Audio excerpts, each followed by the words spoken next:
Itinerary-wise, we'll start off with searching and getting into Boolean searching. And then we'll talk about how to find people that are more likely to engage. And then we'll get into the messaging part. So 3 simple areas, but there's quite a lot to cover in all of them. Okay, so Boolean searches, and we're going to do a few slides, but obviously we're going to do a lot of this live on LinkedIn. So that's cool. I've actually got access to a LinkedIn recruiter account, so I'll show you the alternative to that as well today, and we can go through it. Do you know what? Before I do that, let's just run a quick poll, because what I'm going to do, actually, let me explain what we're going to do first today. So we're going to show a search. So you can see this is a simple LinkedIn search. You can see we'll go into the details of how you build the search with the idea that you're looking to find people and message them about your jobs. So with that in mind, let me launch out my poll and just test the water and see how many of you currently do that, maybe all the time, or whether you're more of a now and then, or some of you maybe have not done it ever. In which case, great, you're on this webinar. We're going to pull the curtain back and show you that it's not too complicated. So that's great. I can see lots of people voting on that. I'll just count down 5, 4, 3, 2, 1. So thank you for that. I'll share the results. So nicely evenly split. As I thought, the every now and then group might be the biggest group, but a fairly even split on that. So that's cool. Okay. So yeah, obviously, as recruiters, we want to use the most efficient search we can because it's all about time. There are obviously in the UK, I think there's like 41 million profiles on LinkedIn. I think we mentioned that as a stat from last week's webinar. I might be slightly wrong on that, but it's certainly huge. There's a lot of duplicate profiles within that as well. But we want to be really efficient because we could just spend a lot of time trawling through LinkedIn, looking at profiles that are not right. Ideally, we want to build, and this isn't always possible, one search, done. And almost everyone that comes back in that search is sort of a pretty close fit to the skills and experience you're looking for. That's not always possible. So, but using Boolean, which we're going to get into, definitely helps. So let me just start with something pretty basic. Let's just bring through LinkedIn here now. I'm going to go to my homepage. Oops, it's moving around me a little bit. Let's go to the homepage. So right at the beginning for you newbies, so onto the homepage, and you can do a search. And normally I would do a search here, and I might search for, let's just say, HR manager. Now that would be a really, really bad way of searching for people. You would end up spending a lot of time going through lots and lots of people. If you just did that, obviously, if we see the results, it's just it'll just say more than 1,000 somewhere. Typically, it used to show the results. Now it's not. Well, you can see there's 10 people on the page or so, 10 people on the page, and there's 100 results. Obviously, I'm in a free account. I'll also show you how to do this on the LinkedIn paid for recruiter account. I'm not here to sell that service, but I'll just use that because I've got access today to show you a few of the benefits to that. But I'm on a free account.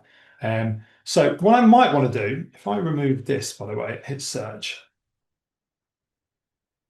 Now, all filters. I might actually want to just save this area here anyway and bookmark it so I can just come straight into these all filters area, which is quite nice. So let's imagine I'm looking for a HR manager to work in the Milton Keynes area, which is sort of where I'm from. So we can just type in Milton Keynes. Location itself is an interesting area. So up pops Milton Keynes, we can see that. But realistically, from a commutable area, we've also probably got, let me just hit show results from that. Let's see if we're narrowing down these results. We'll probably still have $1,000 for. It's quite annoying because we've got over 100 pages there. They used to show you the actual number of results. And LinkedIn over the years has removed stuff from the free search, which I think is a little bit naughty. You should just be adding stuff to the premium stuff, really. Okay, and it seems to have dropped my location, which is rather nice. Let me just do that again then. Maybe I didn't put the button. Milton Keynes, show results. Oh, wow, that's really not working, is it?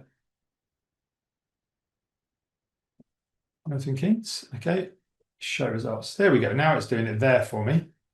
And that should be updating, but it's not. Wow. So LinkedIn's not being particularly nice.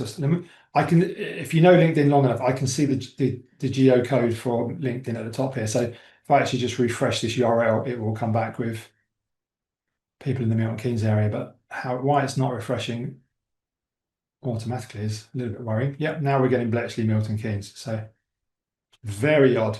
Can't see numbers. Like I say, it doesn't tell me numbers, which is really, I'm going to keep saying it's really frustrating that I can just see over 1,000. I have to keep going down here to see the number of pages. So if it just said 6 pages, I'll be able to go, well, there's 60 to 70 people in this search. But 1,000 obviously is far too many.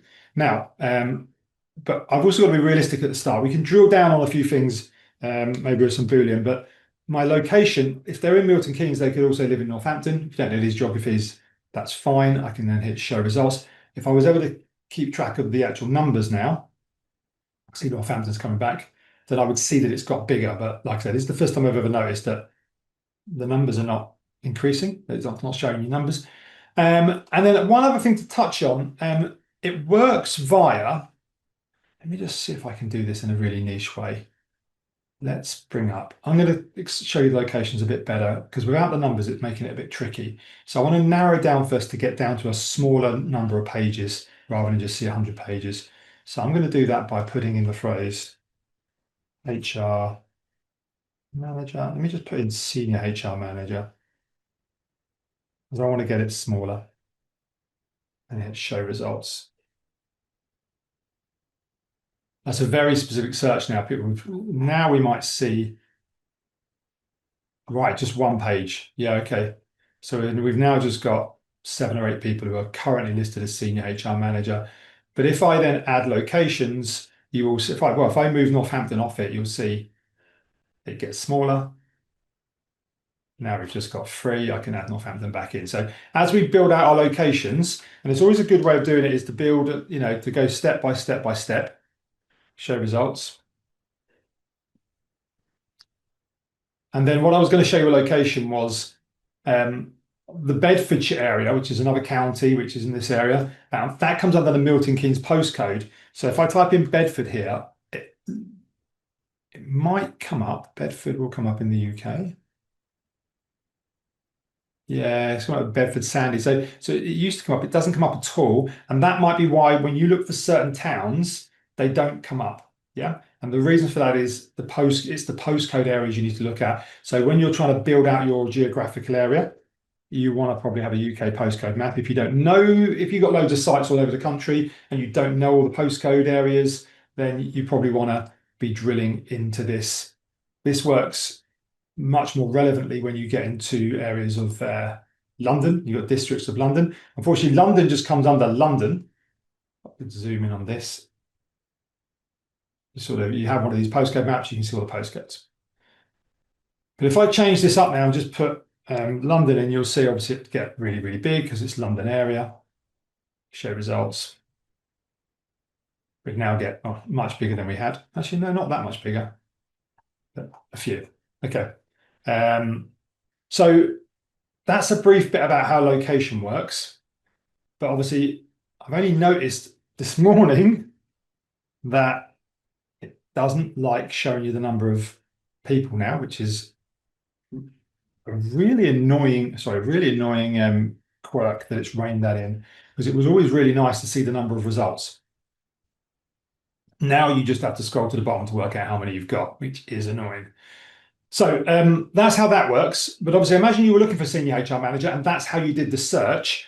We've got a free text field here, so we can actually build in more than just the senior HR manager. So how this works with Boolean, you've got 3 operators. They are and, or, and then not. You also have brackets. So I'll just add brackets in there to show you. So let me just show you how each one of them works. So, and we also have speech marks. Okay. So at the moment, if I want to look for senior HR manager, it must be in, if I just said like HR operations manager or something like that, then it would have to be the word HR followed by the word operations followed by the word manager. So we can quickly drop that in and see whether we have any of those. Let's just see. You just remove that, that's annoying. So let me just drop that in and just see whether we have any of those. You can see how I was doing exactly the same thing for senior HR manager. Now you'll see that everyone has to have HR followed by operations followed by manager. Yeah. Simple as that. If I change it to HR ops manager, for example, we would probably find it's 0 because that's probably not as popular, or maybe there's one, but it's not as popular as title. Yeah, that's what I thought. Okay, so I'll go back to edit search, bring up our keywords here.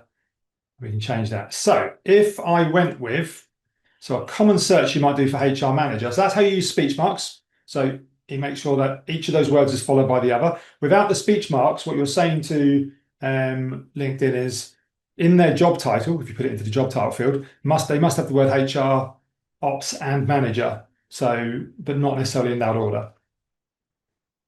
So what we quite often do with Boolean is we use brackets to create groups. And I'm going to do this now and get a bit more complicated, but if you bear with me. And most job titles can fall into this structure I'm going to show you. So we've got HR, or people, or personnel, let's say. Personnel is not going to be very popular. And we can put in speech marks, human resources.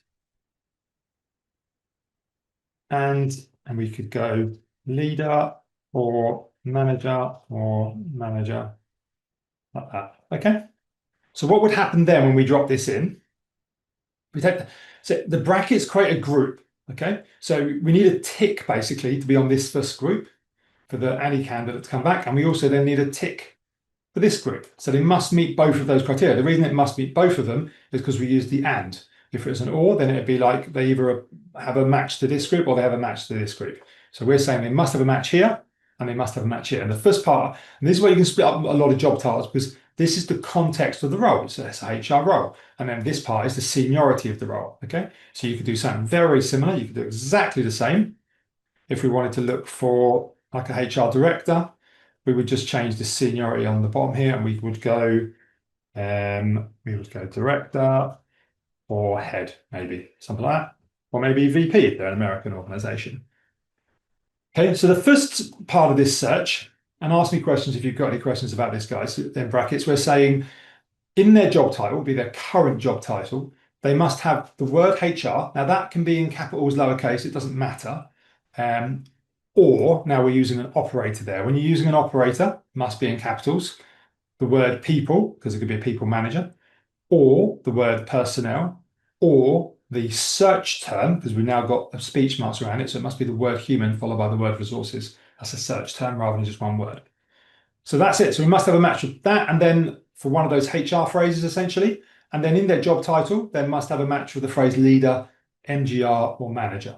Now, back in the day when I used to be able to put this in, we would see that as I change everything, as I add in more options, the search gets bigger because we have people that have eclectic job titles, but I'll have to just show you it because I won't be able to show you the results getting bigger because it's not showing me the numbers and it actually doesn't like that search. So let's just have a look at that. HR or personnel or human. Yeah, okay. Now, sometimes it doesn't like it if you go too big with the search because let me just try that, show results. There we go. Now, just to remind you what happened there, if they keep making the amount of Boolean, the length of the phrase that you can put in, smaller and smaller. So I will have a look at that before I message you back or at the end of the session and see whether we know the limit because it's a bit vague in the past when I've looked it up, but maybe they've changed it and it seems to be getting smaller and smaller. So now if I look at this, what we'll also see, what I want to show you, look, we're getting the variations. So you've got human resources manager, HR manager. And we might find somebody who's got, look, HR and payroll training manager. So the Boolean allows all of these people to come back because we're saying if they work in the HR area and they're at this level of seniority and they're in the Milton Keynes area, then they're possibly viable for your opportunity. So by using Boolean, it works better than just saying HR manager because Malcolm wouldn't have come back, yeah, and neither would have Emma here, a human resources manager, we'd have had to run a second search to see these people bring through. Yeah, because you can see why these people have come back. Just to remind you, they have the context at the start and they have the seniority, the order, extra words like and payroll doesn't affect it whatsoever. So that's how Boolean works. Now, the only other variation is you can put a not on the end and you could go not payroll, for example. Now, I don't know whether I'll be, I think I worry about that, whether I will be, let me make this a bit smaller, whether I'll be exceeding their limit now. But if we did that, then what would happen is we would remove anyone who's got the word payroll in their job title. So I'm only doing that just to show you the principle of now I've shown you the and, the or, and the not. Okay, so let me just bring through the keywords again there. And what this will mean is Malcolm would disappear, plus along with, no, didn't like the search, it's too long. Did worry about that. Let me see if I can get rid of the personnel part here and make it a bit smaller. Maybe it might like it. So ignoring as well as a feature, they almost deliberately try and make it not helpful, because if your search term is too long, you'd think it would say, oh, your search term is too long. But they almost don't want to help you. They want to give you the frustration, so maybe you upgrade, in my mind. Now, Malcolm, our payroll, HR and payroll manager, has disappeared. And you can see we've got 52 pages of results to go through here. What does happen is you go further into that, you might find that you will find people are less likely to be active on LinkedIn. The people at the top of your search, which is a good tip now if you're a job seeker, these are the people who, one, match your criteria. So I put in these phrases. So maybe they've been a HR manager in multiple roles, it's used multiple times on their profile, so that they're a good match for these keywords. Two, their connection to me. So many of these people are second degree connections, which is really good. Some of these people are first degree connections. I'll show you if I click and filter for first degree. So you could argue, why is Kerry not coming up at the very top normally? Well, the next thing I'm going to say is really important as well. If the people that it delivers at the very top of the list, I just removed the first degree, are quite often the people who are more active on LinkedIn. Because what it wants to show you is the people who are active. So if you reach out and try to message and stuff, then there's a greater chance that those people reply to messages and come back to you. It's not guaranteed by any stretch, but that's how they organized the order. Okay. So what happens is, as you go further down, if I get out to page 52, many of these people here probably not that active on LinkedIn, and you can sort of see quite quickly, many of the profiles don't have a lot of information to them. Yeah, have very limited details on their profile probably. So if you end up trying to message someone like this, no problem on doing that. And I would message Lucy in this case if I will get into how you message her. But I wouldn't be as excited to message her because I worry this might be an old profile. Maybe she has set up a different profile in a new company and moved on. I don't know, because it's 10 years that she's been working here. Perhaps she's still there. But LinkedIn is indicating to me maybe she hasn't logged in recently or something. So I'm a little bit thinking that maybe she's not that active. Okay, so there's a bunch of stuff going on there. Let me just show you the rest of those search options as well. So when we go back to search over here, go back to our search results, we got all filters down. I've been using this quick one here.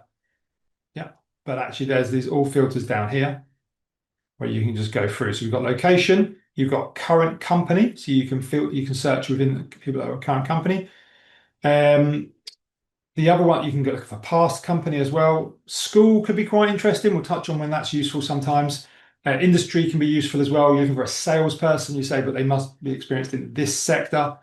Obviously, all of these things, if it doesn't say it, they're their current status, So if I say, if you used to work in telecoms, you now work in selling software, then if you're open to anyone's got any telecoms experience, those people quite often won't come back because they're now listed as software. So it's not like, have they got any experience in this industry? It's like, what industry are they currently listed under? And they can only be listed under one industry. And obviously that plays out quite a lot with their current company. And most importantly, it plays out quite a lot when we play in this job title field here, because we're looking at their current job title. Yeah, we've got a Boolean search here for companies as well. We could throw in companies here. So you can definitely put in company names in Boolean. You could write BBC or IBM and broaden it out there, and away you go. And you're unlikely to know the name of the person you're looking for. Most of the time, that's probably not likely. Okay, so those are the fields. You don't have loads on the free search. That gives you a bit of an idea. We'll show you the paid for search in a bit, and you can sort of see how it works and or not. This is just to remind you of how this all works. And we've done a bit of a live search. We've done the survey. So that's the basic. Let me just show you how it differs then on LinkedIn Recruiter. Actually, let me do that in a second because I think LinkedIn Recruiter is one of the key aspects of, actually, let me just show you actually. So LinkedIn Recruiter is here. I can log in, I can go projects. It's more complicated. Continue on this session, confirm. But now it's more complicated than, lots more options, lots more filters available. So let me just hit projects, create new project. I'm going to write test. Come on here, ideal candidate. Let's just do that HR manager, Milton Keynes, HR manager. Look, it's already helping me quite a lot. And I think it also says similar job titles will also be included. So it'll do the work for me, perhaps. Seniority, maybe I could use that if I wish. Job location, let me just type in Milton Keynes. Yeah, workplace type, on-site, come to work. Yeah, fine, okay. Let's create this project.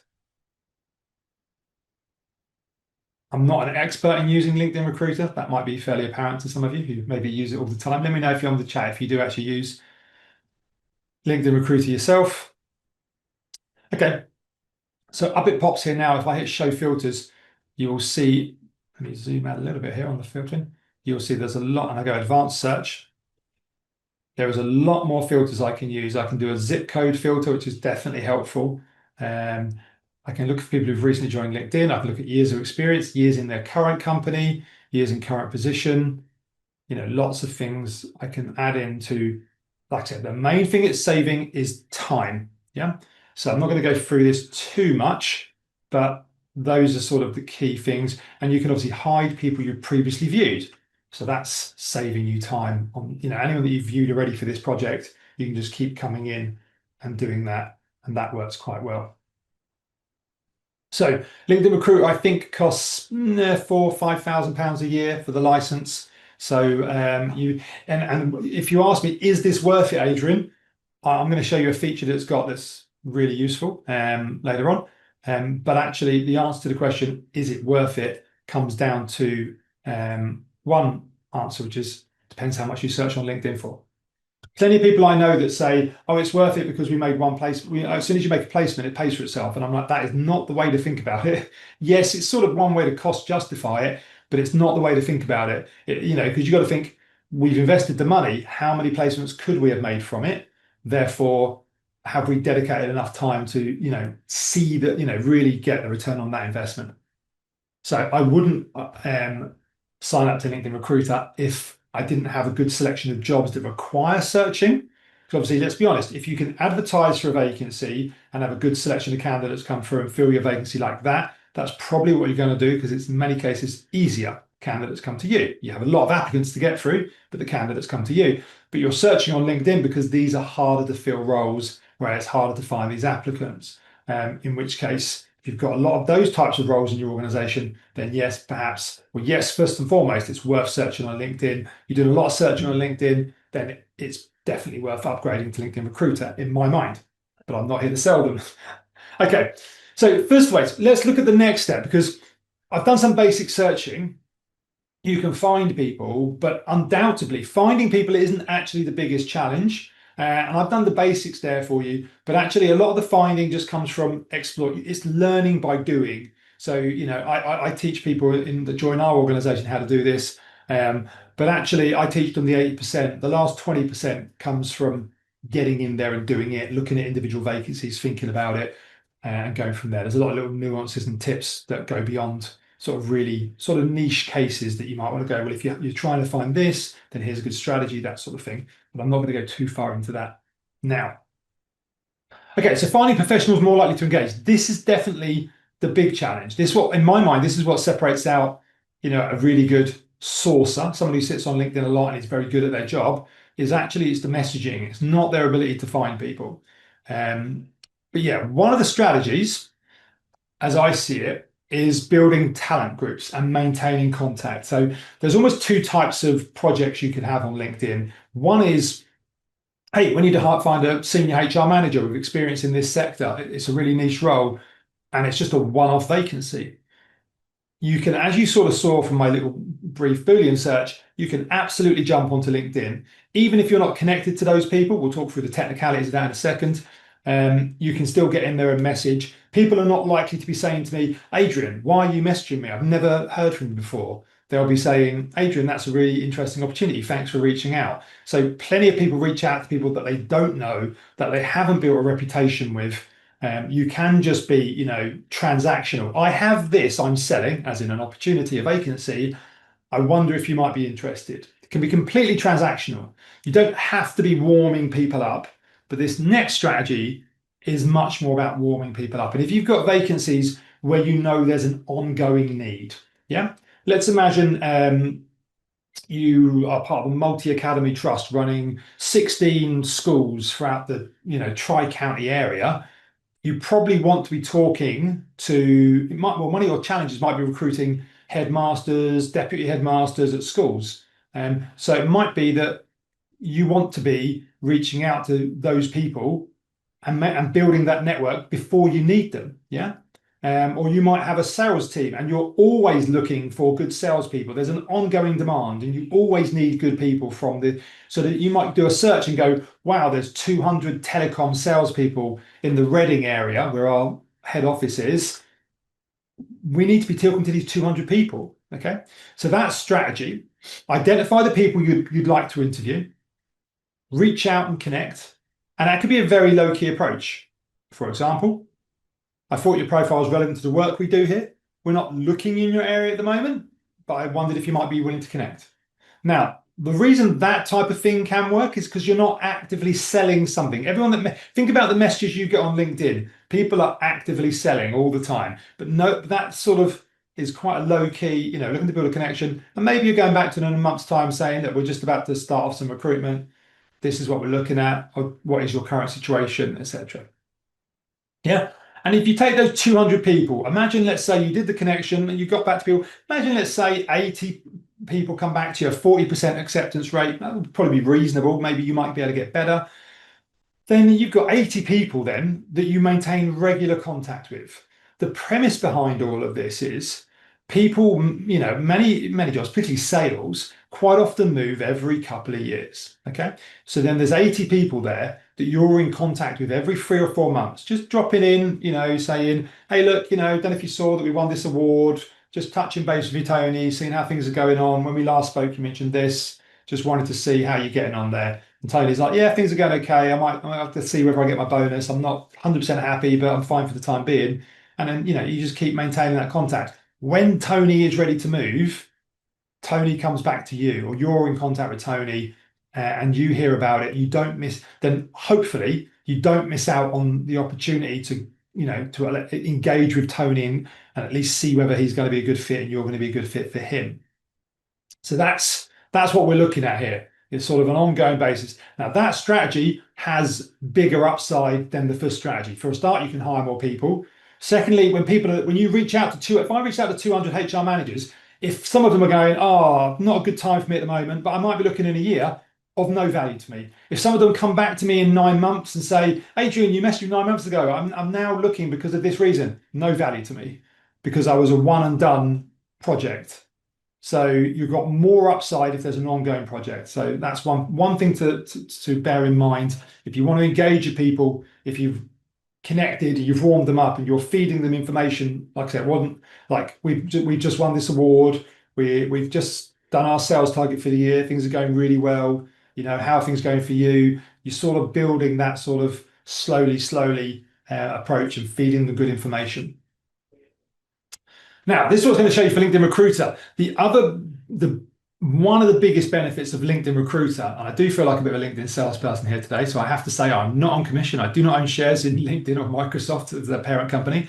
But it's the number of candidates that come through is here, and then you can see the ones that are more likely to respond. So what LinkedIn's able to do, let me go to this live and I deliberately because so we can now see on the actual search results, it actually shows me the search results, which is very nice. The free search used to be able to do it. It no longer does, which is somewhat annoying. But of that, it immediately shows me I can go and target the people that are open to work, looking at new opportunities. Clearly, those people are going to be far more likely to engage with me. Yeah. Now, some of them, as we click in and see, will have a green banner around their profiles because they'll be, explicit. There we go, explicitly open to work. But others are just people who have said in the back end on LinkedIn, I want to be, feel free to let your recruiters know using LinkedIn that I am open to work. Okay, so that's what they're doing there. So it allows me and you sort of see of the 1,100 people here, it allows me to work through and start with the people who are open to work. Yeah. And then you've got active talent, candidates who've shared a profile update, a public resume on LinkedIn, or work at a company that may be experiencing layoffs. So these are, another section of people. Let me sort of rediscovered candidates who have saved or messaged by someone in your company or applied to a job. So there's other things going on, an interested company, people who follow your company and things like that. I don't think there's any others on here. Let me see.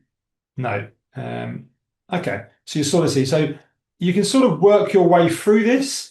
Particularly if you've got the search setting to do not show me people that I've seen before. So as soon as you click in, or you can click on here and you can mark them as seen, I think as well. So there's lots of little tips to sort of save. You can hide all the people. So you could go through this project and go, I've looked at all these people. That's great. Hide them, and then when you go to 150, because they could be in this group and in this group, you start to remove that. So for example, if I decided to hide that candidate and refresh this, 299 would change maybe, and the 150 would change if she was in the 150 group.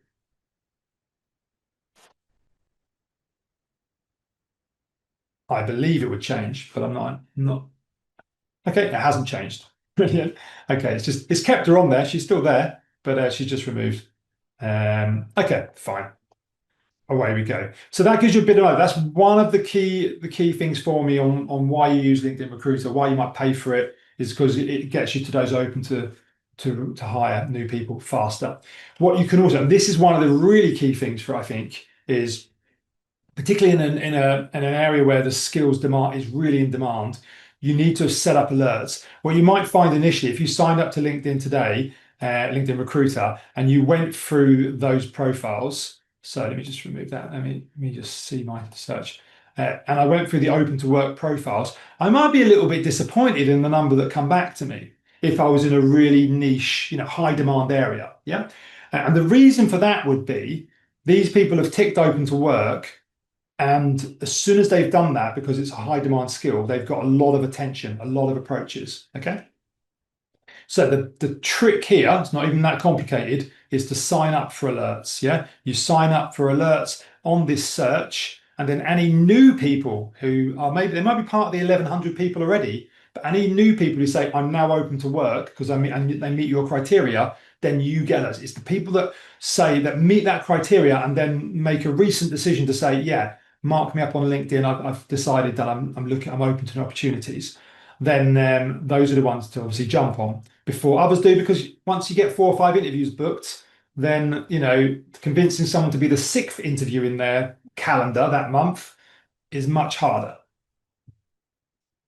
Now, a little tip I've got for you: you can use Indeed CV Search here. So Indeed CV Search is completely free. You can go on to Indeed CV Search. You normally pay, obviously, on Indeed to see the actual contact details of the people you found. However, as you sort of see from these examples, these people who had their CV updated in the last 6 months. I won't be able to show you this live. I can show you it live, but to be honest, I ain't got time. I've got to zip through. But you can see Indeed CV Search. Go on there, and you might be saying, look, show me people who've updated their CV or applied for a job on Indeed in the last 6 months. So you're using their CV database, and you can see, look, there's someone here and this is their background. And you throw that into LinkedIn, it would not be hard to find that person. They've worked at all these companies. They're currently over here at this one. Maybe they've moved on since then. It might be a slightly older CV. Who knows? But you can see it would not be hard to find these individuals on LinkedIn. So if you don't have access to the open to work option, LinkedIn Recruiter, then you could use Indeed and get an alert set up on Indeed to say, let me know when anyone meets this criteria, uses Indeed, and then you would be able to go and use that as your way to target people who are looking and open to work. Hopefully that makes sense, guys. I think that is, I know I haven't got time to show you it. I might show you it at the end if I have time. I'm going to go over 11 o'clock if that's the case. But I'll show you it at the end live if you want to hang around for it. It absolutely works really well. And it's probably one of the, if you don't have a lot of budget, it's probably one of the most important tips you can do, because you can obviously save that search and get new, fresh alerts when people meet the criteria for free. Okay, we've done that one. I don't know why that's been repeated. Apologies. Now, the other one you can do is you can research your competition. So if you go on Glassdoor and you see, legal firms, and some legal firms are struggling in certain areas, then yeah, you might go, well, we've got all these lawyers I could be approaching in the London area, let's say. Who is the, which company should I be trying to approach? And it might be you work out that, if you've got a really good work-life balance, maybe you're trying to target organizations who don't have a good work-life balance. Now, that might be, a little bit specific and a little bit niche to do. I'll leave that up to you, but I think it's definitely worth understanding your market. If you've got 9, 10 competitors out there that you're competing for staff with, it's always worth checking out Glassdoor and understanding what works, what doesn't work. Because it might be that when I approach someone, I'm not saying these guys have terrible work-life balance, but if I was going to approach one of their staff about a role, and I would say, look, this is what we do over here. We do this, this, and this. The one attribute I might want to mention is we've got great work-life balance, because I might have an inkling, it's not a guarantee, that they perhaps don't have great work-life balance. So I might be prodding them in the right area, raising the right sort of option for them to hopefully engage. So that's useful to know as well. In fact, the more work you do on LinkedIn sourcing, the more you understand the whole ecosystem. So then you understand, there's a sort of phrase, what are the best ponds to go fishing in, So if you've got, I don't know, a graduate legal solicitor, so somebody who's newly qualified, you might work out that like, oh yeah, this company here trains their staff really well, but they don't maintain salaries eventually, so quite often 2-3 years in after qualifying, they're not keeping up with the market rates. So they're a good place to go and talk to people about our opportunities, whereas this company over here pays incredibly well. So whenever we go and speak to them, it's always really hard to sort of pull a member of their staff out to our organization. So yeah, you sort of understand the market, the more sourcing you do, really.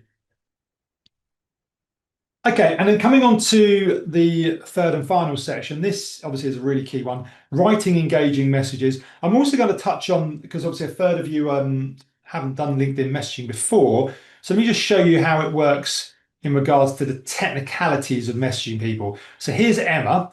So I can't message Emma for free, but what I can do, and I'm actually going to do it now because, why not? I can click on here and I can connect to her if I wish. I can add a note to that connection, and you'll see, and I could type in a thing here where you go. You only have a certain number of personalized invitations you can send every month. That's another limit that LinkedIn has put in. You previously used to be able to do that all the time, and you can go to premium if you want, and you'll be able to get more of them. I'm not going to do a note. I'm just going to go send without note. Now, what I'm waiting for then, slightly more convoluted, I've got to wait for Emma to accept that connection, and then normally have that happening within the first 24, 48 hours typically, and then I can go and message her and say, hey, thanks for connecting. It was about this, yeah? So maybe if I found Emma on the Indeed CV database, and I'm a recruiter or HR person at a local company, and I'm going to connect to her, she's probably putting 2 and 2 together thinking this might be about a job, and obviously we know that she's probably looking in this scenario, we don't know she's specifically looking, but so that's not a bad strategy there. So that's one of the ways we can do it with a second or a third degree connection. You can do exactly the same. Look, here's Sarah over here. She's a third degree connection to me. I'll just show you this. So second and third degree connections, you can add, look, you can see the option there to connect. I'm not going to connect to her. So first degree connection, someone who's already connected to me. Second degree connection, someone who is connected to one of my connections. Third degree connection, someone who's connected to one of my second degree connections. And once you've got about a couple of hundred connections on LinkedIn, almost everyone falls into that at least third degree connection area. Yeah, we used to be able to see it, but you can't see the numbers now. I used to be able to show the numbers. Can't show the numbers now, unfortunately. But you used to be able to see how quickly that rolls. Because my second, I've got about 19,000 first degree connections. My second degree connections in the UK is over 1 million. So you sort of see. So the only people I'm not connected to are people that have very, very, very few connections. Because as soon as you connect to one of my, 1 in 40 people in the UK is a second degree connection to me on LinkedIn. So one, if you get 40 connections, the chance are you connect to one of my second degree connections, and then you're a third degree connection to me. So most people have at least 30, 40 connections. Hopefully that makes sense. So that's the second degree part of it. It says message here. I don't know if it's gonna, yeah, it's not gonna allow me to message. But a first degree connection, I can message for free. Okay, so that's very straightforward. So first degree connections, you can message for free. Everyone else, you'll be doing like connections to. You've got to be also careful. You can only do, I think LinkedIn advises about 20, 25 message connection requests every day. Don't do any more than that. Stay underneath their radar because they'll view you as getting a bit spammy if you try to connect to 100 people in one day. It will actually stop you, or you might even run into issues of getting suspended and things like that. So that's the basics on that. If you pay and upgrade your account, then you get in-mails, and you can then send them an email, which you get a limited number of emails, means you can message anyone on the network. So that's also an option as well. But obviously, and if you get LinkedIn Recruiter, you get quite a lot of emails with that. Hopefully that clarifies just the basics, the technicalities of messaging. But obviously the key bit is the actual message. So a few simple things. So what we're trying to do, remember I said time is the important piece here as well. So it would be great is every time we want to message someone, let me just go back to our friend here, Sarah. If I wanted to message Sarah, I could, look through her profile, try and find something out. University of Derby sociology. Maybe my brother went to the University of Derby. Maybe there's a connection there. Interests, can't really see much here. Newsletters. Oh, okay. Maybe I could do that and say, oh, I see you read the Down Under Digest and la la la. But I wondered if you ever worked in Australia before, or maybe some of these are Australian companies. I could click in and find out. You can see how it would burn up a lot of time if I had to write a really personalized message, because I don't have a lot of information here necessarily. And if I go to someone else, let me just click on Gemma over here, we might find a similar thing where quite a lot of profiles, it's a fairly limited CV. There's not loads for you to tangibly get stuck into here. Been at Next 18 years, then at National Car Rental, and that's it. Yeah, so you can sort of see the challenge. So how do you write a tailored message quickly that's personalized? Well, first up, you're going to personalize with a name, but that's pretty much a given. And people get a message saying, "Hi, Rachel." They no longer go, "Oh my God, someone's personally wrote me a message." They also know it might be some sort of automation. But one of the ways I think we can do that is you can refer to, like you see in the yellow here, by how long someone's been at their current employer. Yeah, that just shows you've read their profile, and it shows you've personalized it a little bit. So that's quite a nice touch. Yeah, particularly, and I think the more informal you can be, I can see you've been here for like 18 plus years rather than, whatever it is, for a good number of years, the more informal you be, the more it doesn't look like a placeholder. And by placeholder means, you have a template and you just write, I can see you've worked at so-and-so for 18, 4, 6, and you just keep replacing the number. And if you're there's tools out there that can help you or automate some of these things as well. So it avoids, the more informal you can be, if you said, I can see you've worked at Next Retail Limited or something or PLC for this long, then I'll be like, I can see you worked at Next, and might write in brackets, big. I spend far too much of my weekend in Next, in the brackets. The more informal and playful you can be of it, the more it looks like a real message, because that is undoubtedly a challenge. People get not like it's not a real message, but it's a very templated message, and they think, well, you sent this out to 100 people, perhaps. I don't feel special. I don't feel like I need to reply. I don't feel like I need to look into this. Whereas if you can send something that looks highly specific to them, then that's great. But obviously the challenge is we've only got a limited amount of time, and there's only a limited amount of information on their profile. So this is a nice touch. I also think you can use this as well when someone's only been in their job a couple of months. And you might look at that and go, Adrian, why am I messaging someone who's just moved jobs? Surely I've missed my opportunity. Well, some of those people have been at companies for 18, 10 years. There's a good chance someone's been here for 10 years. What are the odds that now is the right time they're looking to leave? Perhaps, but it's a bit of a long shot. Much more likely that someone that's been there 2 or 3 months that maybe isn't quite working out.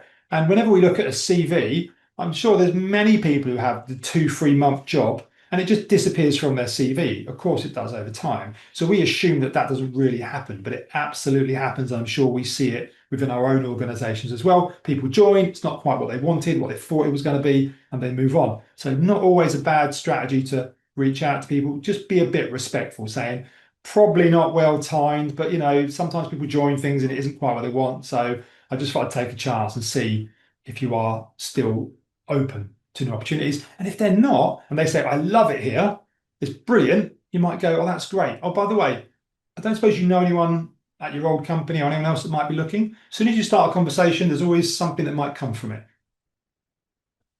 Now, another strategy is not to give away too much information. Yeah. So you could say, look, we've got this senior HR position. I'm not going to say it's a senior HR manager because they might go, well, I'm already a senior HR manager. Yeah. So we don't give them too much information. They might be able to see the role on your website and work it all out for themselves. We perhaps want to engage them, yeah, and have a conversation because good things can come from that. So we might say, I've got this role here. It's a senior role in our HR department. It's a new vacancy. Would you be interested in having a conversation, or perhaps I could send you over the job description and the salary details, particularly if you're very open about your salary details. That is a really nice call to action because you're saying, can I send this over for you to look at? Now, if that person looks at the details and the salary details you send over, and maybe they don't get back to you, you can reply back to them and say, what did you think? And they might go, well, yeah, the salary's 45, I'm on 60. And you go, right, that's still useful information to you. You can go back to your colleagues and go, we posted an advert, we didn't get much response. I've been spending my time on LinkedIn. Here's 4 or 5 profiles I've been talking to. The manager goes, this is what I want, Adrian. These are the people I want to be speaking to. This is exactly right. When am I seeing these people? You're not seeing any of them. This person's on 60, they're on 65, this is on 58, we've got £45,000. So we need to rethink this role. Yeah. But without that sort of, can I send it over, will you have a look at it? If you just put all the information there, you probably just get the very British thing of being ignored, not relevant. Nah, away you go. Yeah. If you don't mention salary, I think some people will also ignore you. They'll also say, oh, I only reply back to messages when I can see all the lines are joined up, location, job title, salary. Yeah. So what we're doing is a nice halfway house between the two. We're not putting it all on there, but we're making it very easy to say, if you want this, I can send it across to you. So all we've got to do is ask. And by asking, that starts a conversation. Once they've started a conversation, we can probably extract some value from it. If it's not them being put forward for the role, if it's not them referring someone, it's some intelligence around what they're currently paid or why they wouldn't be interested in this role. Could be there's loads of travel or whatever else. And you can also go with the organization rather than a specific role. This is a good strategy as well. See, it's hard to turn down an organization when you don't know the role, So you could say, look, we've got this here. I can see your background is relevant to us, particularly if there's something more broader, like a salesperson, something like that. Or like I say, if I was reaching out to a deputy headmaster and I run recruitment for a multi-academy trust with 14 different schools, it might not be about a specific opportunity here today, but it'd be about a case of like, where do they want their career to go? They're obviously a talented individual in the region. Here's what we do. Don't know if you've heard much about us. Would you be interested in finding out a bit more? Is it worth us having a conversation about where you could possibly fit in and how this might work in the future? Maybe it might be something we might have something available today. It might be something further down the line. Much harder to turn down something when it's not a specific thing. And I'm going to share this link as well. This is the more eclectic stuff. A guy called Steve Levy, I heard him speak at Wreckfest, has a really, really good set of different messages. He's all about getting engagement. He is very funny, and he tries to be quirky with it. So, yeah, big fan of the way he does stuff. And his messages just light up people's day. I'm sure occasionally they make people shake their head and go, well, and other recruiters look at it maybe and go, I couldn't do that. I'd have to be more professional. It's each to their own. but there's a really good Google Doc there with the slides from the talk, and you sort of see the example here. One example it's doing. That's, the best strategy is to be original, unique, and funny. Yeah, which is, if the lady's called Heather Parrott, he might be able to work on that. But you see, if not being rude to my friend here, Gemma, but there's, I mean, I'll tell you what Gemma's got here. Gemma's got a really nice background image, so that can be mentioned. I love the proud together background image you've got for next. I think that your profile looks great. Yeah, that's good. So, but it can be hard to find something to latch onto. Okay. And then if you do send in-mails on LinkedIn, so in-mails allow you a subject line. So, and that subject line can be a little bit engaging as well and unique. So if you see the person plays tennis, I play tennis, so I could say, hello, my fellow tennis enthusiast or something, or I could put a funny tennis quip in there or something. If it's someone who used to work at Hireful, wants to, and I'm trying to talk about maybe coming back, I was like, wants to come back to Hireful, Tom. So you can sort of see if there's an aspect of the job, like we've got recruitment consultants here who don't do any cold calling, which is quite unique for recruitment consultants. So if we reach out, that's the key message. So same job, no cold calling, interested. All of these subject lines are really short. If it's about someone who has to commute quite a long distance, because that's another thing. When I look at each individual's profile, I can see where Sally lives in Leicester, Next head office is in Leicester. But if Sally lived in Milton Keynes, I know Next head office is in Leicester. That might be another easy conversation piece, a bit similar to the time thing that I could reach out to with, saying, hey, look, we've got, we recruit for people of your skills all the time. I can see, you're working at Next. I don't know how many days a week you get to work from home, or if you are doing the commute to Leicester quite often. Don't know how that works with your work-life balance, but that might, and you sort of see, we're local, so I wonder whether that might be of interest to you, whether you ever thought of working more locally, So that would be something else. But obviously subject lines only really apply in LinkedIn. Yeah. If I'm messaging someone who's, once they're connected to me, I don't need a subject line. Okay. So a few more messaging tips. There's an article here. It's linked in the appendix. But a good thing to think about is and I know this is LinkedIn in mail, but I'd view this as more broadly LinkedIn messages, because LinkedIn just shared some research about in-mails, but I'd view it as messages across the network broadly, yeah? So 65% of the responses to your message comes back in 24 hours. How you can use that piece of data is, if you message someone, if you go out and you message 30 people and you get one reply back 24 hours later, you know that your message is not resonating, yeah? And you're really don't expect. And if you've got people shouting at you for for the results on that vacancy, maybe then you're giving it out to recruitment agencies. You don't have to wait a week, in my mind, to see does anyone come back, because the likelihood is they're not going to come back if they don't come back in 24 hours for the most part. Keep the messages short and avoid sending messages on a Friday or a Saturday. The Friday, I would send messages on a Friday morning, but you can sort of see as the weekend comes, people tune out and don't think about work so much, so they can see an overall decrease. Okay. Yeah, and then sending LinkedIn connection requests, a few other little things here. I showed you me sending one out now without a message. Now, bizarrely, when you send it out without a message, as this article sort of shows you, you get a higher acceptance rate because I'm not pitching or selling anything. However, when you send a message out on the connection message, then there's a greater chance that when you send a follow-up message, you actually have a conversation.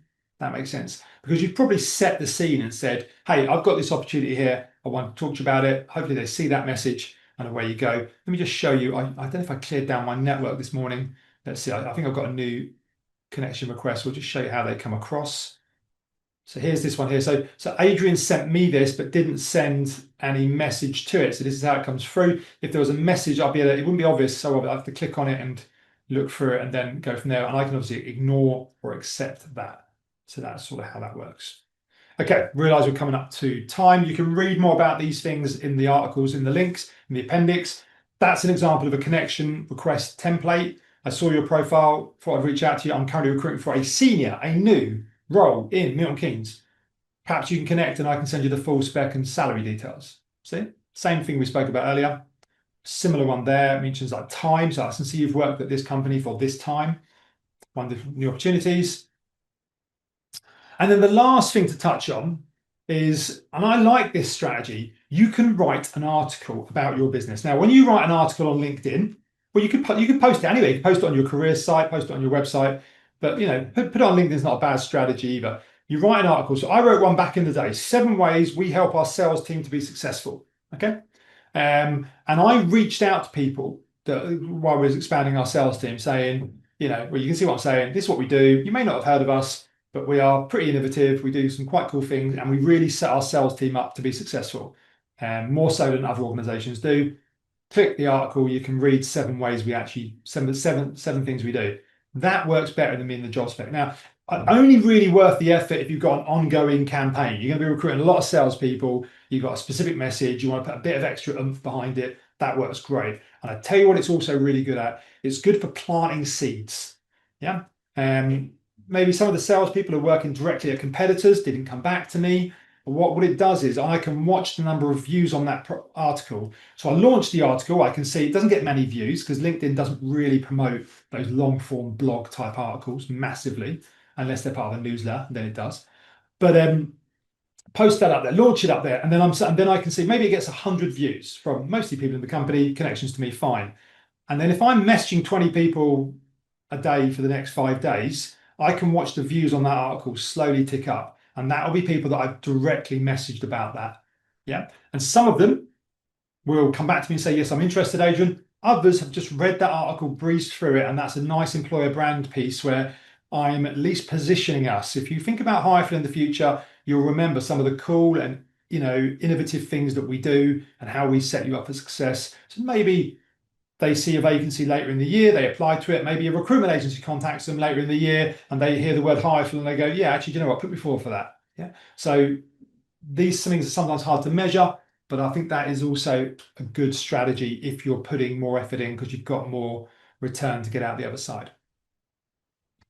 Okay, 10:59. I will show the Indeed CV search thing at the end if anyone wants to hang around for that. But we are pretty much finishing up. So if you want to leave the session, please, you have my permission, and you get to vote and give me a score for the session. I really appreciate that. If you want to add a comment, that'd be great. And I'll say one other thing on the comment. If you add your name next to the comment, we can put you on our testimonial wall on our website. We'd love to do that, and we'll let you know when we've done that so you can see how it looks.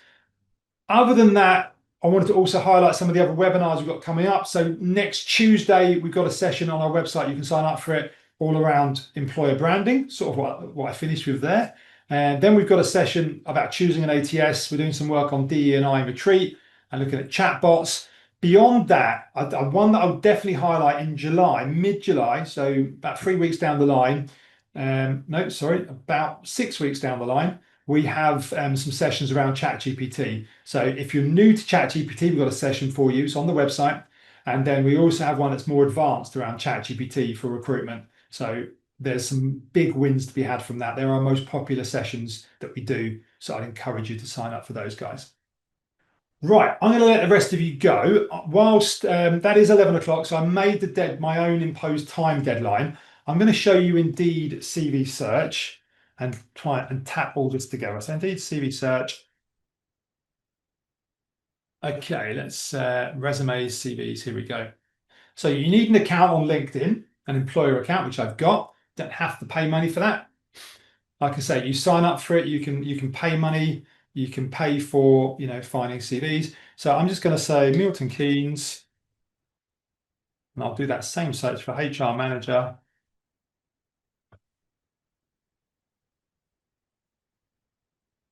Okay, and let's see if you updated in the last 6 months. Let me just change that to. Okay, so look, I can see here that somebody's worked at Amicus Trust and Star Platforms and has a diploma from Barnfield College. So I can just go to LinkedIn and go Amicus Trust, HR manager. Let me just see if I can find that really simply now. HR manager.